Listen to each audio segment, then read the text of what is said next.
Okay, I'm going to be talking to you guys today about lipids and proteins.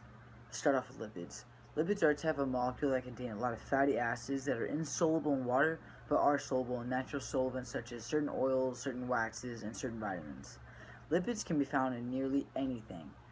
Meat, cheese, and nearly anything else that contains fat.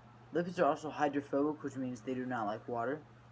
One test you can perform to see if lipids are present in something is called the emulsion test, where you suspend lipids in a container filled with ethanol, and the alcohol in the ethanol will dissolve the lipids away because lipids are soluble in alcohol. Hey everybody, it's Bill Nye here. What? You're not Bill Nye. Ah! Come on, let's get down to business. Okay. Protein is a large biomolecule or macromolecule with more than one long chain of amino acid. It can be found in eggs, peanut butter, nuts, lean meats. I'm gonna make a protein shake for you guys right now.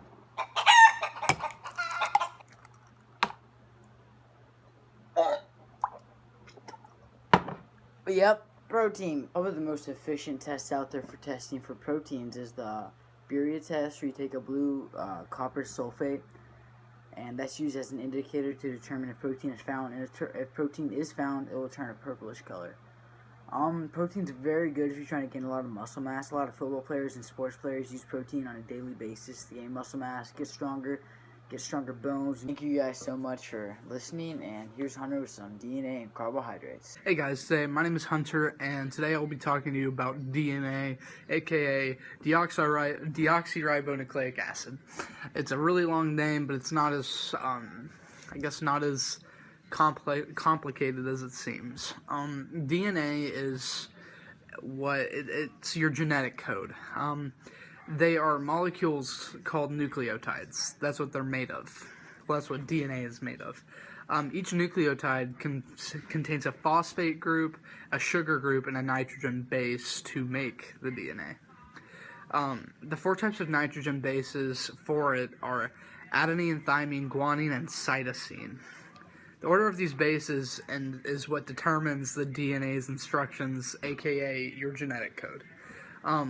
The way that the way that DNA is held together is through covalent and hydrogen bonds.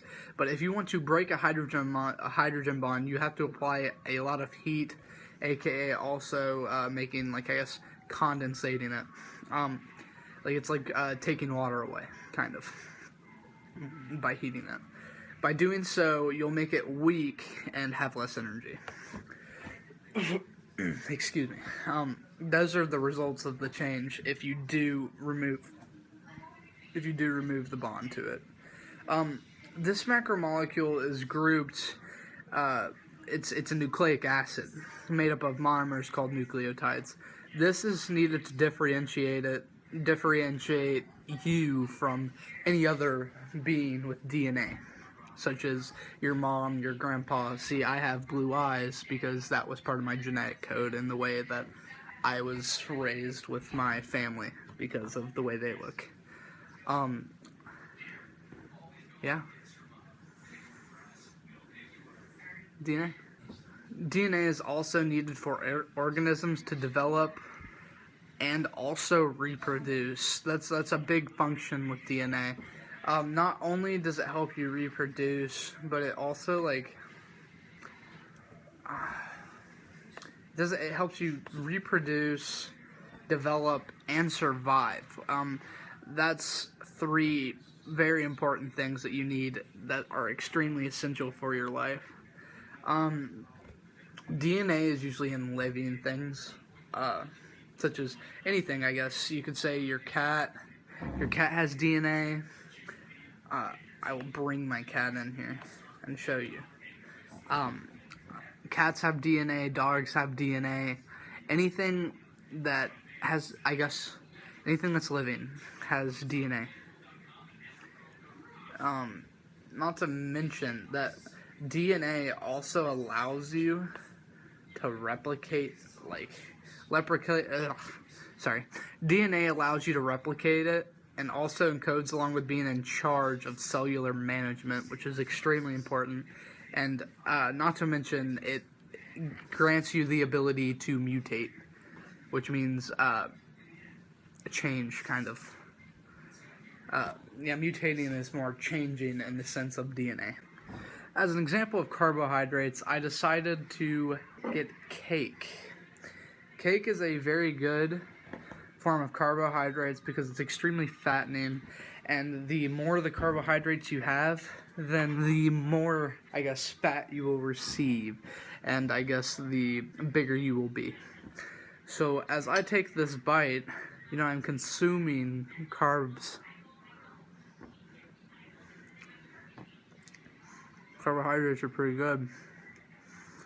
The subunits for the carbohydrates are connected using two monomers. To link the two monomers, aka parts of the carbohydrate, you it's like a loss of a hydrogen atom from one of the monosaccharides, mono meaning more than one, and then a hydroxyl group from the other. The linkage between them will result in something called a glycosidic bond. Carbohydrates are grouped in simple and complex. Simple are just essentially sugars, which are also known as monosaccharides and disaccharides. Complex, if they are polysaccharides or oligosaccharides. They're essential for your body's needs.